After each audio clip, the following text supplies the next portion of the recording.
با نیت کامل، با نیت خالص و حضور قلب دعا بکن. گاهی اوقات ما سر دعا هستیم، دستان ما بلند است، دل ما به دکان است.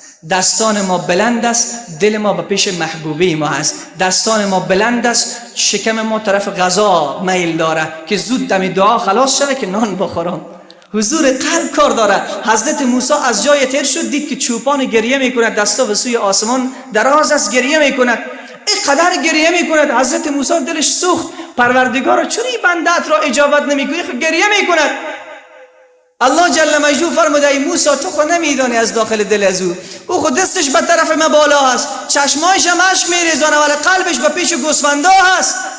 چطور من قلب را دعایش قبول کنم که من ترک کرده به طرف دیگران مایل هست؟ با حضور قلب دعا بکن. سر دعا فقط متوجه ذات حضرت حق سبحانه و تعالی باش.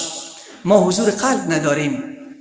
اگر گاه وقت دعا میکنیم قبول نمیشود، خدا نمیخواهد قبول شود. چرا؟ اگر قبول شد به خاک سیاه میشینیم ما. اگر قبول شد بدبخت میشیم ما. چرا؟ گاهی اوقات مسلمان دعا میکند خدایا یک ثروت زیاد، پول بده، موتر آخرین سیستم بده. بعضی ها چی میگن؟ جناب مولانا اگر خدا دمه $1,000,000 داد یک مدرسه کلان میسازم باز، و او یک شرابخانه کلان باز میسازه. مثالش براتون بگویم. حضرت موسی یک روز به طرف کوی تور در حرکت بود، دید که یک نفر در داخل ریگ خود گور کرده، حتی لباس نداره، بی لباس است، فقیر و درمانده، در ریگ خود گور کرده که شرمنگاه مکس نبینه.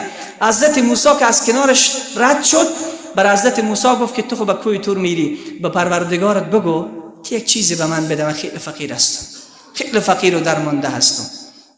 حضرت موسی قلبش سوخت، دلش رحمش آمد، به پروردگار دعا کرد که خدایا فلانی بنده ات را چیزی عطا بکن. الله جل مجدود چیز مال به این بنده عطا کرد. این بنده چند روز تیر نشده بود که صاحب ثروت شد. یک روز حضرت موسی از راه میگذشت، دیدن که مردم زیاد جمع هستند، کس را دستگیر کردن، زولانه به دستش هست. پرسان کرد که این مرد چیکاره است؟ گفت این یک مرد فقیری بود، در همین چند روز پولدار شده، ثروتمند شده، شراب نوشیده بود، امروز کس را به قتل رسانده است. میبرن که اعدامش بکنن، میبرن که اعدامش بکنن. آن کس که توانگرت نمیگرداند، احوال تو ز تو بهتر داند. او میدانه که با ما چی کار بکنه. گاهی وقت دعا میکنیم ولی خدا قبول نمیکنه، باید هم قبول نکنه. اگر قبول شد که ما بدبخت میشیم، چون ما نمیدانیم چی چیز در خیر ماست. خدایا با فلانی دختر به من نصیب بگردان و الا من خودکشی میکنم. او الله او دختر برات نداد، ناراحت نشو جوان عزیز.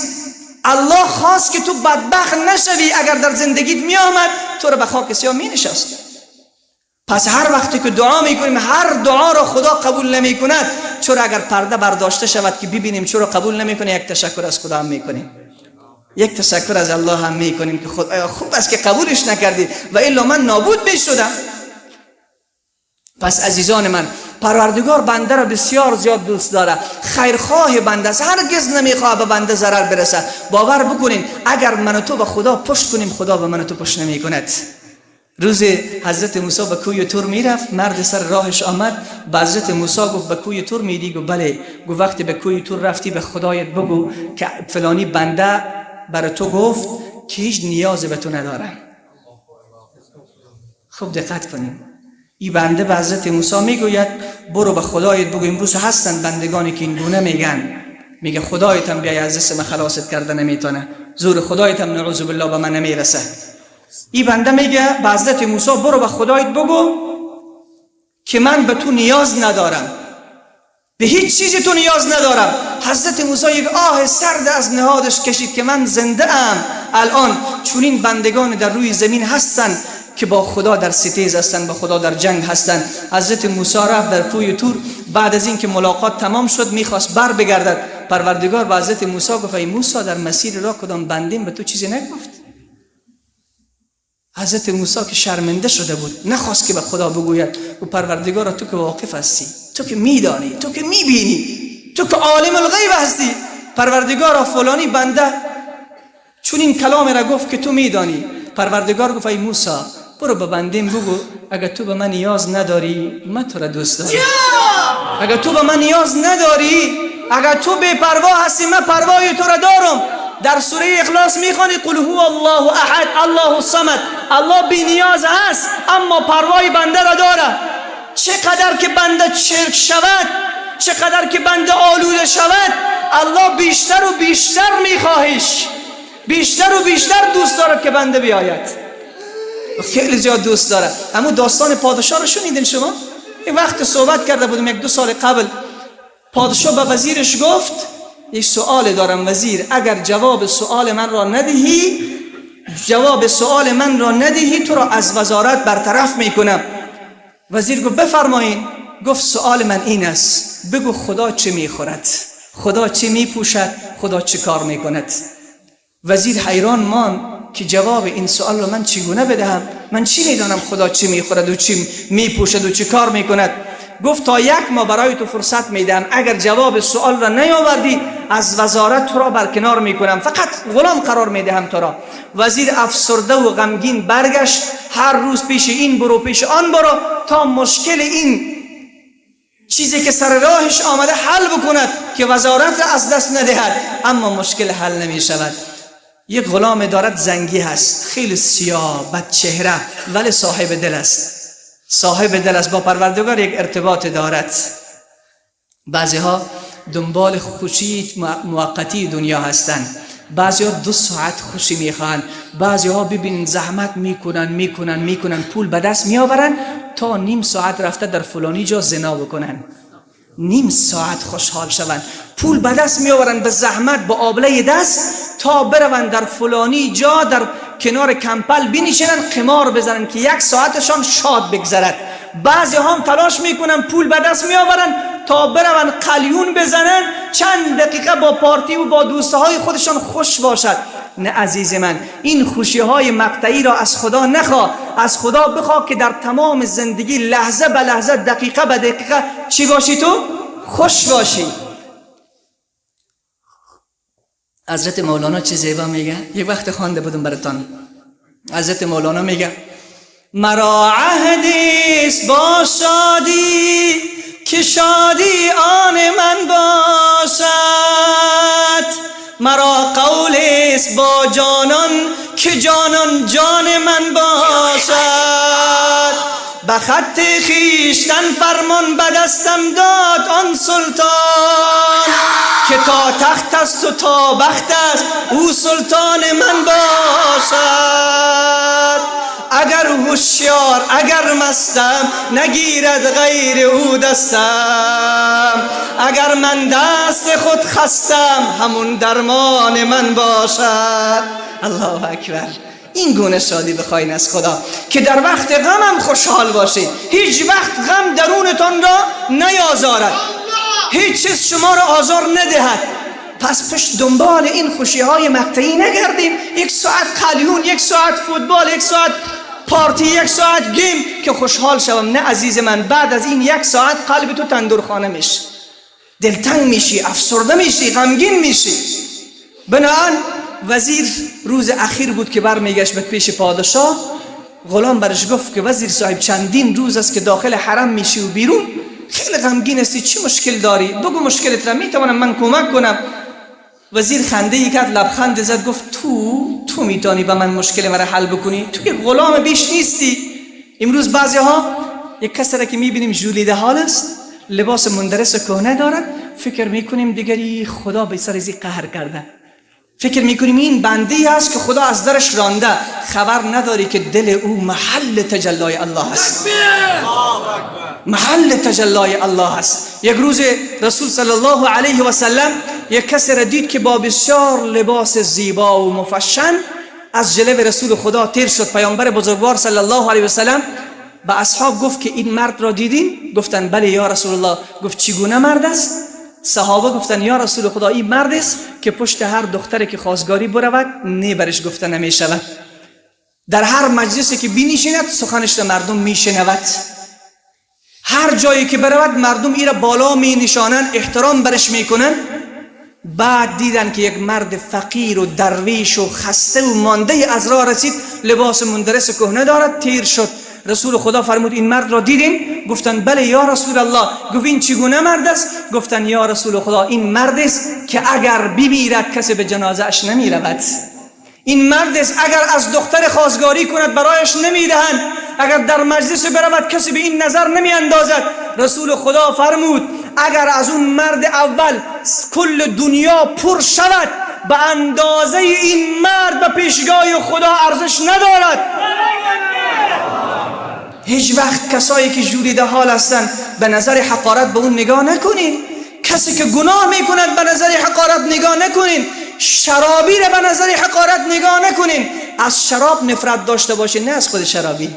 شرابی بنده خدا است، مثل همون طبقه ده منزله میماند. شرابی مثل طبقه ده منزله میماند. چه رقم؟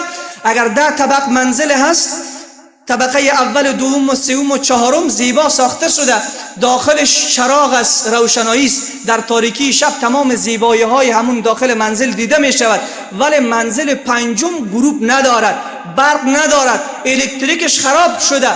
اگر یک خریدار بیاید بگوید منزل اول را میخرم، این اندازه منزل دومم میخرم، منزل چهارم را پنجم نمیخرم، به خاطر که تاریک است. به خاطر که تاریک است، ارزش ندارد. از شما پرسان میکنم آیا منزل پنجمی که برق ندارد به ارزش است، یا شاید ارزشش از دیگر منزل ها بالا باشد، زیبا ساخته شده باشد، فقط چی کمبود دارد؟ یک چراغ کمبود دارد. شرابی، زناکار شاید یک چراغ کمبود دارد. به او کسی برش میگه که برادر این منزل پنجم از دیگر منزلها زیبا ساخته شده و فقط گروپ ندارد، همین گروپش بند بکن ببین نقش و نقاشی و زیبایی داخل این منزل است که در دیگرها نیست. بسیاری ها هستند نقش و نگار ظاهری دارن ولی قلبهای خراب. بسیاری های هستند که بیرونشان خراب و تراب است ولی دل دارن که 100 تا دل را میارزد.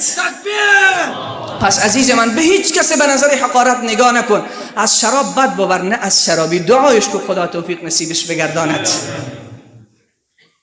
بناهن وزیر از غلام برای غلام گفت که تو زیاد اصرار میکنی، خبرت میگم. گفت که پادشاه به من گفته که الله چی میخورد، الله چی میپوشد، الله چی کار میکند. غلام این زنگی به مجرد این کلام از زبان وزیر کنده شد، یک تبسم کرد. گفت وزیر تو همین سؤال آسان را نفهمیدی؟ وزیر تعجب کرد. گفت مگر سؤال جوابش آسان است؟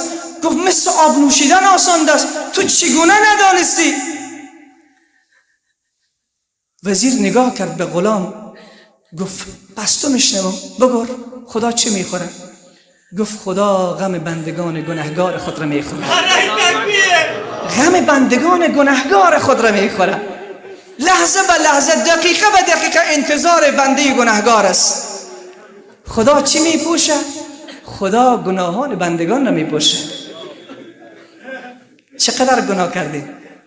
اگه پرده از گناههای ما برداشته شده، اگه پرده از گناهان شما برداشته شده، پیش پدر آبرو نمیمانه به ما و شما، پیش مادر آبرو نمیمانه، پیش همسر ما آبرو نمیمانه، پیش فرزند ما آبرو به ما نمیمانه. چی جایی که در روز قیامت آبروی ما پیش رسول خدا برود صلی الله علیه و سلم. ولی چقدر او دوست دارم را. ستار است اسمش دیگه، ستار. گفت جواب اخیر پیش پادشاه میتون. غلام دستش وزیر گرفت، دوان آمد به نزد پادشاه. پادشاه پرسان کرد چی کردی وزیر؟ گفت جواب را آوردم. گفت جواب را خودت آماده کردی؟ گفت نه این غلام من آماده کرد. بعد از این که جوابها را به پادشاه گفت، غلام میخواست که جواب سوم را بگوید. پادشاه گفت نه جواب سوم را کار ندارم، هر دویتان در این خانه داخل شوین. به غلام گفت تو لباس وزیر را بپوش، به وزیر گفت تو لباس غلام را بپوش. بعد از این که هر دوتا از اونجا بیرون شدن، پادشاه دست غلام را گرفت، سر تخت وزارت نشستان. گفت این کار خداست که غلام را وزیر میکند، وزیر را غلام میکند، وزیر را غلام میکند. پس عزیز من هیچ وقت ناامید نشو. چهارمش محمد قرطبی رحمت الله علیه فرمود شرط چهارم که خدا دعایت را قبول کنه، لقمه‌ایت را حلال بکن. یک حدیث در مسلم میآید، رسول صلی الله علیه و سلم میفرماید 1015 رقم حدیث میگه یک کس از راه طولانی میآید در حرم در مکه چی میگه؟ یا رب یا رب. دست خود را بلند میکنه، یمد یدیه الی السما، دستای خود به سوی آسمان دراز میکنه، یا رب یا رب. و مطعمه حرام و مشربه حرام و ملبسه حرام و غذی بالحرام فانا یستجاب لذلک. رسول صلی الله علیه و سلم فرمود بعض بندگان دستان خود را بلند میکنن، گریه میکنن، یا رب میگویند، در حالی که خوراکشان حرام است، نوشیدنیشان حرام است، لباسشان حرام است، تغذیه به حرام شده. حضرت رسول صلی الله علیه و سلم میفرماید خدا چگونه قبول بکند؟ خدا چگونه قبول بکند؟ و پنجم محمد قرطبی رحمت الله علیه میفرماید خسته از دعا نشو، خسته از دعا نشو، زیاد دعا بکن. بسیاری عزیزا به من تماس میگیرن، بعض مادرها و پدرها میگه فرزند ما ناخلف است، دعا بکن. پدر گرامی، من برات میگم تو خودت دعا بکن، شبها بخیز دعا بکن، الله جل مجدود جوابت را میدهد. هر مشکل داری جوان عزیز دعا بکن، الله جل مجدود مشکلت را رفع میسازه. 3 دعا را خدا قبول میکنه و شک در اجابتش نیست. چند دعاست؟ 3 تا دعا. دعای مسافر، مسافرانی که در ایران و ترکیه هستن آواز مرا میشنوند، ای جوانان عزیز، ای برادران گرامی، آواز مرا میشنوین. اگر میشنوین برایتان میگویم شما مسافرین. رسول خدا صلی الله علیه و سلم میفرماید الله دعای مسافر را رد نمی کند. دعای مسافر مثل تیر است که در دست میرگن است، او دیگر نشانش خطا نمیشه، مستقیما میرود، الله او را قبول میکنه به شرطی که مسافر نماز بخوانه.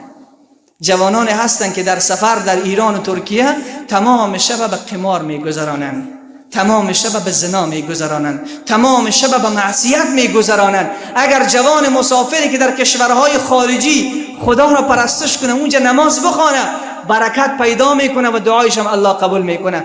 دوم دعای پدر و مادر. دعای پدر و مادر خیلی زیاد دعا بکنین، خیلی زیاد دعا کنین که الله ما و شما را محروم نگردونه از دعای پدر و مادر.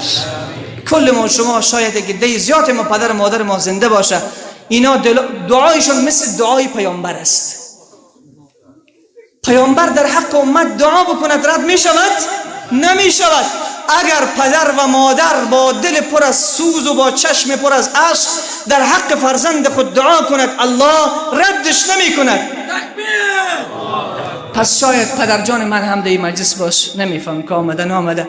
اگر آمده باشه میجه برش میگم پدر جان در حق من دعای نیک بکن، که دعای تو مثل دعای نبی در حق امت است.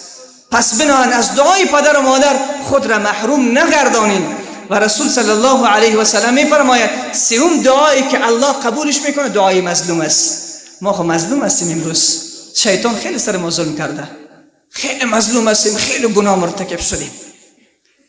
میگه اجابت از در غیب بهر استقبال می آید. وقت مظلوم دعا میکنن الله جل مجدود دعای مظلوم را رد نمیکنه. حالا خیلی دو زانو بشینیم که ما و شما بخیر دعا بکنیم.